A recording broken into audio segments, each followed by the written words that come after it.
الحمد للہ رب العالمین والصلاة والسلام علی امام الانبیاء والمرسلین خاتم الانبیاء والمرسلین وعلی آلہ واصحابہ وازواجہ اجمعین۔ السلام علیکم ورحمۃ اللہ وبرکاتہ۔ ہمارے یوٹیوب چینل السلام کا پولیٹیکل ویلاگ ہے۔ آج ہماری گفتگو کا موضوع وطن عزیز کی ہر لحظہ بگڑتی سیاسی صورتحال ہے، جس پر ہر پاکستانی انتہائی تشویش کا اظہار کر رہا ہے۔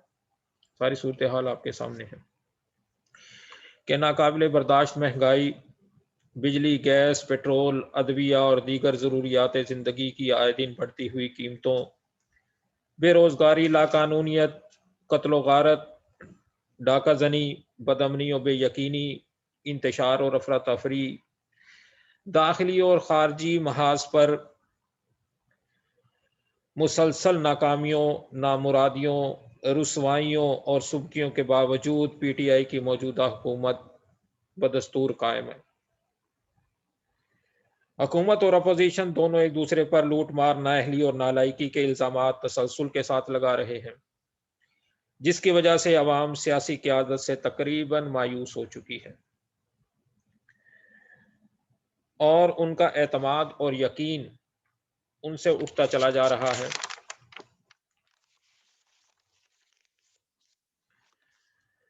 گزشتہ چند ماہ سے اپوزیشن نے پی ڈی ایم یعنی پاکستان ڈیموکریٹک موومنٹ کے نام سے ایک حکومت مخالف تحریک لانچ کی ہوئی ہے، جس کا مقصد پی ٹی آئی کی حکومت کو ختم کرنا ہے، مگر تا دم تحریر اور تا دم اس ویلاگ کے پی ٹی آئی حکومت کو کوئی یعنی یہ P D M Pakistan democratic movement Pakistan کی جو تحریک جمہوریت ہے، پی ٹی آئی کو کوئی کسی بھی نوعیت کا کوئی ٹف ٹائم دینے میں کامیاب نہیں ہو سکی۔ اس کی کئی وجوہات ہیں اور اسے گرانے میں بھی ابھی تک ناکام ہے، اور یوں دکھائی دیتا ہے کہ حکومت کمزور ہونے کے بجائے مزید مضبوط ہو گئی ہے۔ یعنی ظاہر ہے کہ جب ایک فریق کمزور ہو گیا تو اس کا ریسیپروکل کریں گے، اس کا الٹ کریں گے تو دوسرا فریق مضبوط ہو جائے گا۔ دیکھا جائے تو پی ٹی آئی کو پی ڈی ایم سے اول روز ہی سے کوئی سنجیدہ خطرہ نہیں تھا، کیونکہ وہ جانتے ہیں کہ پی ڈی ایم میں تمام چھوٹی بڑی جماعتیں مختلف پہلوؤں سے کمزور ہیں یہ جماعتیں، کچھ خامیاں ہیں، کچھ پرانے جو ان پر چارجز ہیں بدعنوانی کے، کرپشن کے اور دیگر کئی معاملات ہیں ان کے۔ وہ سمجھتے ہیں کہ ہم انہیں بلیک میل کر لیں گے یا انہیں قابو میں کر لیں گے کسی نہ کسی طرح سے۔ آپ ٹیلی ویژن پر، مین اسٹریم میڈیا پر یا سوشل میڈیا پر وہ دیکھتے ہی ہیں کہ کس طرح سے جو ہے نا وہ ماضی یاد دلا کر ان کا لوگوں کو اپنی طرف راغب کیا جاتا ہے یا انہیں دبانے کی کوشش کی جاتی ہے، انہیں بیک فٹ پر یا پسپائی پر مجبور کیا جاتا ہے۔ وہ یہ پی ٹی آئی یہ سمجھتی ہے کہ وہ ان سے نپٹ لیں گے اور انہیں کسی قسم کا بھی جو ہے وہ نقصان نہیں ہوگا، اور یہ ہمیں ہلانے میں گرانے میں کامیاب نہیں ہوں گے، یہ پی ٹی آئی جانتی ہے۔ اور وہ پی ٹی آئی کی حکومت یہ بھی سمجھتی ہے کہ وہ کسی نہ کسی طرح سے انہیں غیر مؤثر کر لیں گے اور عوام میں انہیں اتنی پذیرائی حاصل نہیں کرنے دیں گے۔ وہ مختلف قسم کے ٹیکٹکس جو ہے نا وہ یوز کر لیتے ہیں۔ ایک جانب پی ڈی ایم جلسے جلوس کے مرحلے سے نکل کر ان ہاؤس چینج یعنی تحریک عدم اعتماد، سینٹ اور ضمنی انتخابات، لانگ مارچ اور استعفوں کی جانب پیش قدمی کرتی دکھائی دیتی ہے، تو دوسری طرف حکومت مبینہ طور پر بعض ریاستی اداروں کے ذریعے انہیں کچلنے کے منصوبے پر بڑی تیزی اور شد و مد کے ساتھ مصروف عمل دکھائی دیتی ہے۔ ساری صورتحال آپ کے سامنے ہے۔ وزیر داخلہ شیخ رشید صاحب اپوزیشن کو روز یہ دعوت دیتے ہیں کہ وہ اسلام آباد آئیں، لانگ مارچ کریں، استعفے دیں یا تحریک عدم اعتماد لائیں وزیر اعظم کے خلاف یا اسپیکر کے خلاف۔ یعنی انہیں یہ یقین ہے کہ اپوزیشن کا کوئی بھی حربہ، کوئی بھی چال، کوئی بھی منصوبہ کامیاب نہیں ہوگا، کیونکہ وہ انہیں ویسے ہی ناکام کر دیں گے جیسے ماضی قریب میں انہوں نے کیا ہے۔ مگر حیران کن اور دلچسپ بات یہ ہے کہ یہی شیخ رشید صاحب تحریک لبیک یا رسول اللہ صلی اللہ علیہ وآلہ وسلم کے ذکر پر اپنی بغلیں جھانکتے دکھائی دیتے ہیں اور آئیں بائیں شائیں کرتے ہیں۔ وہ مولانا فضل الرحمان کو تو اسلام آباد آنے کا کہتے ہیں، مگر تحریک لبیک کے سربراہ جناب حافظ سعد ابن خادم حسین رضوی رحمۃ اللہ علیہ کو اسلام آباد آنے کی دعوت نہیں دیتے۔ کیسی کتنی عجیب بات ہے۔ یعنی ایک طرف مولانا فضل الرحمان کو تو کہہ رہے ہیں آج ہی آ جائیں، آپ بیٹھیے دھرنا دیجیے، لیکن حافظ سعد صاحب اللہ ان کی حفاظت فرمائے،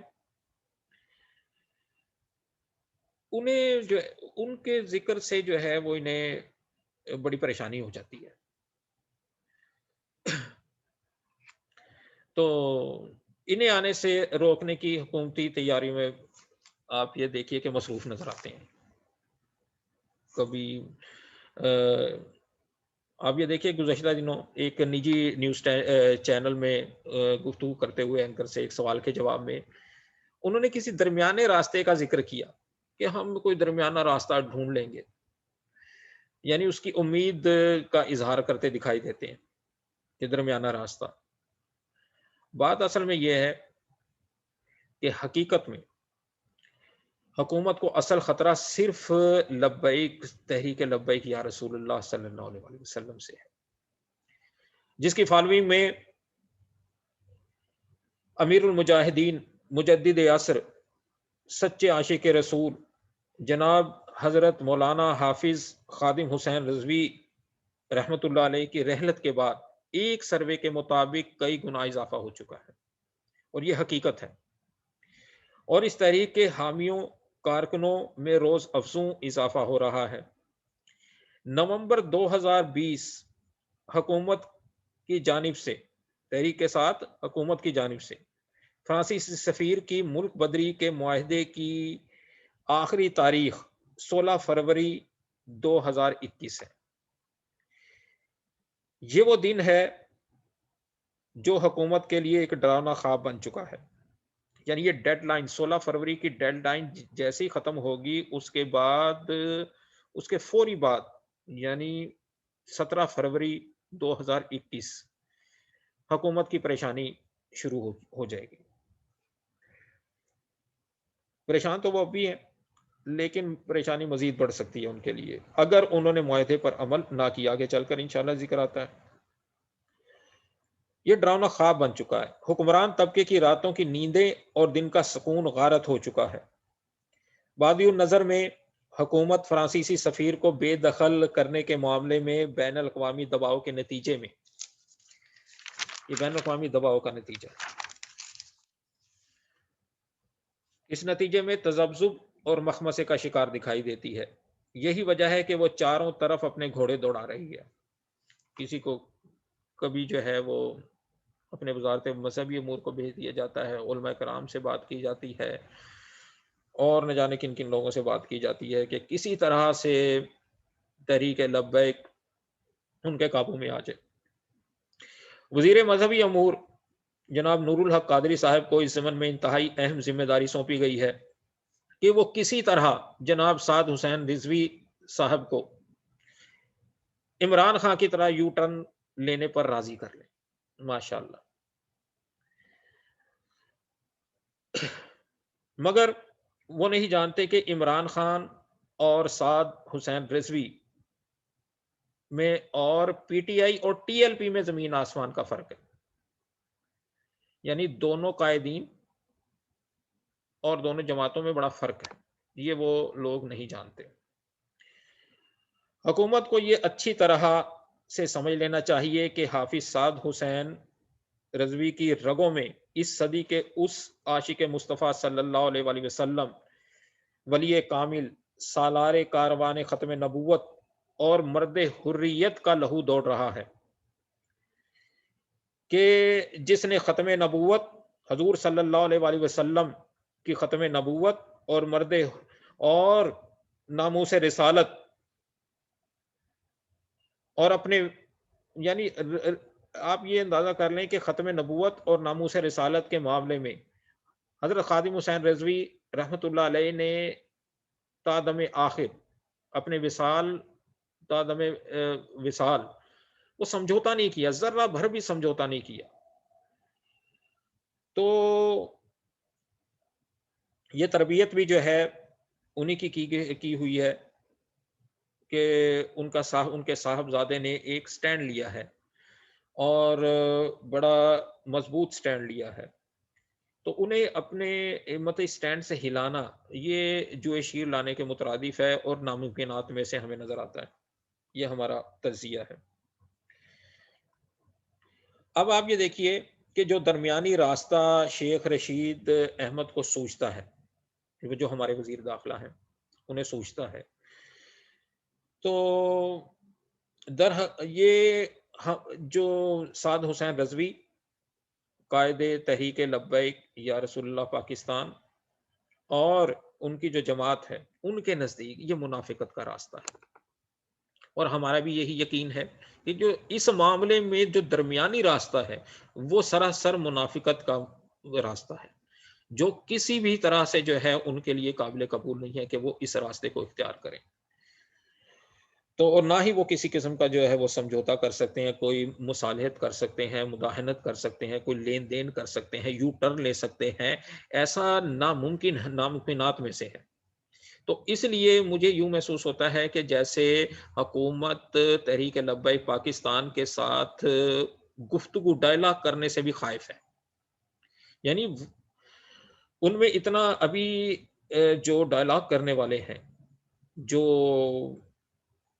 گفتگو کرنے والے ہیں، وہ بھی ابھی پوری طرح سے کانفیڈنٹ نہیں ہے کہ کس طرح سے ان سے بات کی جائے. وہ بات بھی نہیں ہو سکتی. تو وہ یہ سمجھتے ہیں کہ یہ ان کے ایمان کے اور اسلام کے منافی ہے. معاہدے کی خلاف ورزی کرتے ہوئے، یہ میں آخری بات کنکلوڈ کرنے جا رہا ہوں کہ معاہدے کی خلاف ورزی کرتے ہوئے اور عاقبت نا اندیشی کا ثبوت دیتے ہوئے اگر حکومت نے فرانسیسی سفیر کو پاکستان سے نہ نکالا، یہ بات ہم پھر بیان کر دیتے ہیں کہ اگر حکومت بچنا چاہتی ہے، قائم و دائم رہنا چاہتی ہے، اپنی مدت سکون سے پوری کرنا چاہتی ہے، تو ہمارا مشورہ یہی ہے کہ فرانسیسی سفیر کو فی الفور بے دخل کر دیں.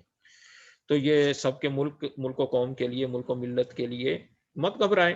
سفیر کو بے دخل کرنا کون سی بڑی بات ہے، قانون میں ہے. آپ نے کوئی نیا قانون تو بنانا نہیں ہے. تو جو بھی انٹرنیشنل لا ہے اس کے مطابق آپ کہہ سکتے ہیں انہیں بھی دیکھیں جی ہمارے مطلب اتنا دباؤ ہے تو ہم مطلب امن و امان کی صورتحال خراب ہو سکتی ہے وغیرہ وغیرہ. کوئی بھی جو ہیلے بہانے ہمیں سناتے ہیں یا لوگوں کو سناتے ہیں، تو وہ ایسا کیجئے کہ فرانس کو، جو فرانسیسی حکومت ہے انہیں کہہ دیجئے کہ جناب ہم عوامی دباؤ برداشت نہیں کر سکتے، اس لیے جو ہے نا ہم آپ کے سفیر کو جو ہمارے ملک میں آپ نے متعین فرمایا ہے وہ ہم واپس کر رہے ہیں، واپس بھیج رہے ہیں انہیں. اگر حکومت نے فرانسیسی سفیر کو پاکستان سے نہ نکالا، بے دخل نہ کیا، تو تحریک کی طرف سے ماضی سے بھی، یعنی تحریک کی جانب سے، تحریک لبیک یا رسول اللہ صلی اللہ علیہ وسلم کی جانب سے ماضی سے بھی زیادہ شدید رد عمل کی توقع ہے. یعنی اب ایک سروے کے مطابق، جیسے ہم نے پہلے بیان کر دیا کہ روز افزوں اضافہ ہو رہا ہے، پہلے سے 3 گنا سے 4 گنا تک جو ہے مطلب یہ کہا جا رہا ہے کہ تعداد بڑھ گئی ہے حامیوں کی، کارکنان کی اور محبت رکھنے والوں کی. تو کسی بھی طرح سے جو ہے وہ لوگ رکیں گے نہیں، تو پہلے سے بھی زیادہ شدید وہ رد عمل آ سکتا ہے تحریک کی جانب سے. تو اسے کنٹرول کرنا، قابو کرنا وہ حکومت کے بس کی بات نہیں رہے گی. اور اگر پی ٹی آئی کی حکومت نے اسے بزور اور بالجبر، جیسا کہ جن کا شیوا ہے، روکنے کی کوشش کی اس بار، تو میرے خیال میں یہ موجودہ حکومت ماضی کی حکومت کی طرح ختم ہو جائے گی. جیسے ماضی میں ایک حکومت ختم ہوئی PMLN کی.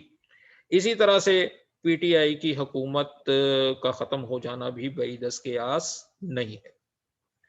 تو سب کو ہوش کے ناخن لینے چاہیے. اللہ تعالیٰ پاکستان کی حفاظت فرمائے, اللہ تعالیٰ ہمارے ملک کی حفاظت فرمائے, اللہ تعالیٰ عوام کی حفاظت فرمائے, عوام الناس کی حفاظت فرمائے.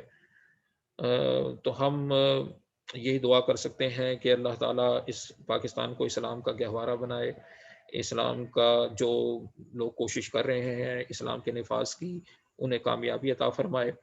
آمین. وما علینا الا البلاغ المبین. وآخر دعوانا الحمدللہ رب العالمین. آپ کو ویڈیو پسند آئی ہوئے ہو تو لائک کیجیے گا, شیئر کیجیے گا اور سبسکرائب کرنا نہ بھولیے گا ہمارے چینل کو, تاکہ آپ کو آئندہ بھی ایسی ویڈیوز ملتی رہیں. آپ کا بہت بہت شکریہ.